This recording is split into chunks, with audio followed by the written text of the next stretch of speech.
আমি এমনও লোককে বলতে শুনেছি যে মুর্শিদাবাদের নবাবরা নাকি বাংলা ভাষায় কথা বলতো।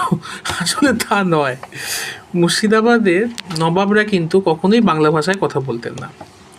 আসলে তাদের প্রধান ভাষাই ছিল হচ্ছে ফার্সি ভাষা, অর্থাৎ পার্সিয়ান ল্যাঙ্গুয়েজ।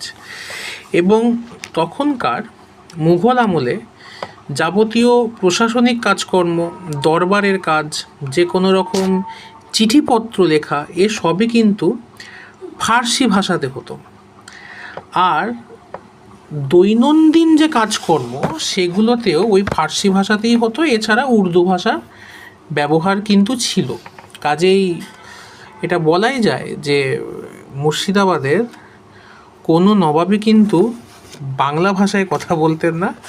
তাদের কথোপকথন সবসময় ওই ফার্সি এবং উর্দু, এই দুটো ভাষাতেই তাদের মধ্যে কথোপকথন চলতো।